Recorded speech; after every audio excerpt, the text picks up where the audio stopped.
एक बहुत ही महत्वपूर्ण प्रार्थना का विषय जिसके द्वारा हमारी आत्मिक उन्नति बहुत सामर्थ्य रूप से होगी।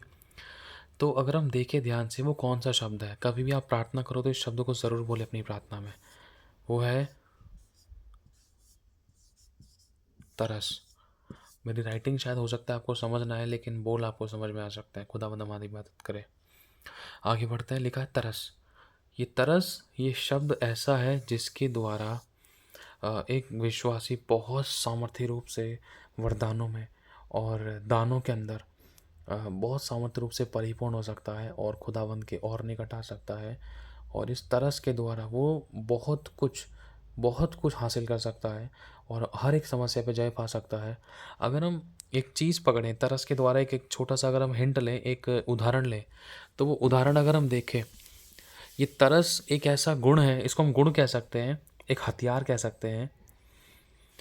अब यीशु मसीह ने जब मार्था और मरियम से जब वो मिला था, जब उनका लाज़र भाई मर गया था, मार्था थी, मरियम था और मार्था थी, मरियम थी और उस समय यीशु उनके पास आया, तो होता क्या है कि मार्था और मरियम रोने लग जाते हैं और यीशु कहता है, मरियम मत रो, मत रो।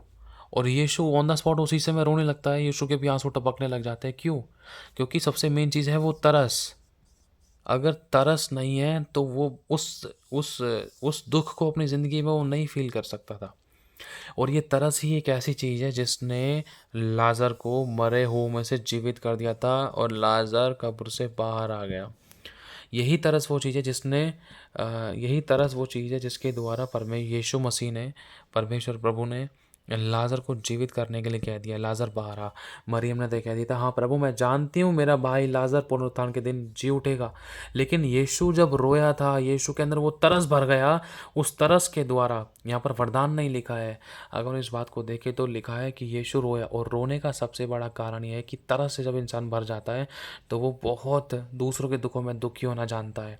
और पवित्र आत्मा भी आपके और हमारे साथ हमारे दुखों में रोता है, हमारे दुखों में सहभागी होता है। तो कुछ उसी प्रकार से जब मार्था और मरियम रो रहे थे तो यीशु ने कहा था, मार्था, मरियम मत रो, तेरा भाई जी उठेगा। तो मार्था और मरियम कहते हैं, नहीं हाँ प्रभु मैं जानती हूँ वो जी उठेगा, यदि तू अभी यहाँ होता तो वो ना मरता, अब वो मर चुका है, लेकिन मैं जानती हूँ पुनरुत्थान के दिन वो जी उठेगा। यीशु की आंखों में आंसू आ गए मार्था और मरियम को देखकर। यीशु भी रोने लगा। लिखा है यीशु रोया। पवित्र शास्त्र के सबसे छोटा वचन यही है, लेकिन इसके अंदर बहुत गहराई छुपी है। जब यीशु रोने लगा तुरंत यीशु ने कहा, मरियम मत रो, मुझे बता लाज़र कहाँ पर है। तुरंत मरियम ने बोला, चल उसको कब्र पे। प्रभु उसमें से बदबू आती थी। प्रभु ने कहा तू मुझे लेकर चल। यीशु उसके आंसू को देख नहीं सका। क्यों? क्योंकि यीशु के अंदर वो तरस था। उसी तरस के द्वारा यीशु मसीह ने तुरंत बोल दिया कब्र पर जाकर कि लाज़र बाहर आ। जैसे ही लाज़र कब्र का पत्थर हटाने के लिए कहा यीशु ने, तुरंत यीशु ने आवाज़ मार दी और लाज़र चलते हुए बाहर आ गया। समझ रहे हो? आपको सबसे बड़ा कारण क्या था? तरस। और इसी तरस के द्वारा एक अर्थी पर एक लड़के को ले जाया जा रहा था। अगर हम देखें, लोग लेकर जा रहे थे उसको। वो लड़का मर चुका था और विधवा रो रही थी, बहुत भीड़ भक्कड़ था।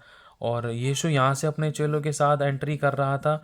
बहुत सारे लोग थे, चेले थे। और यीशु ने देखा उस व्यक्ति को कि भाई ये औरत रो रही है, ये विधवा का बेटा मर चुका है, इसका इकलौता बेटा था और ये रो रही आंसुओं के साथ में।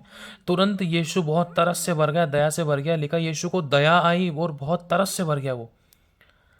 अगर हम पढ़ेंगे तो कहीं ना कहीं हमें ये शब्द मिलता है मेरे भाई और बहनों कि यीशु यीशु को उस पर दया आई। तुरंत यीशु इस लड़के के पास आने लगा। उसने अर्थी को रोका और अर्थी को रख दिया। लोगों ने अर्थी को रखने के बाद हुआ क्या, यीशु ने कहा बेटा उठो, और उस यीशु ने उस मुर्दे को उठाकर उसकी माँ को दे दिया। सबसे बड़ा कारण क्या था?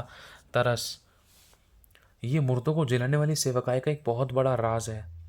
अगर हम देखते हैं पुराने नियम में भी एलिया ने जब उस विधवा के बेटे को चंगा किया था, जो बेटा मर चुका था, अब वो बेटा मर चुका था, एलिया आया, एलिया उसके लिए गिड़गिड़ाकर प्रार्थना करी। एलिया ने प्रार्थना करी, 3 बार प्रार्थना करी, हे परमेश्वर इसका प्राण इसमें डाल दे, परमेश्वर इसका प्राण इसमें डाल दे। वो उसके ऊपर पसर गया, एलिया उसके ऊपर पसर गया। एलिया उसके ऊपर लेट कर बोलने लगा, हे मेरे परमेश्वर इसका प्राण इसके अंदर डाल दे। और उसी घड़ी वो बच्चा जीवित हो गया। क्यों? क्योंकि इस एलिया के अंदर वही आत्मा थी जो परमेश्वर के अंदर थी। वो तरस से भरी, क्योंकि इस एलिया ने ना इस लड़के की माँ को रोते हुए देख लिया था। रो रही थी, बहुत गिड़गिड़ा रही थी। समझ रहे हो? बहुत दुखी थी वो।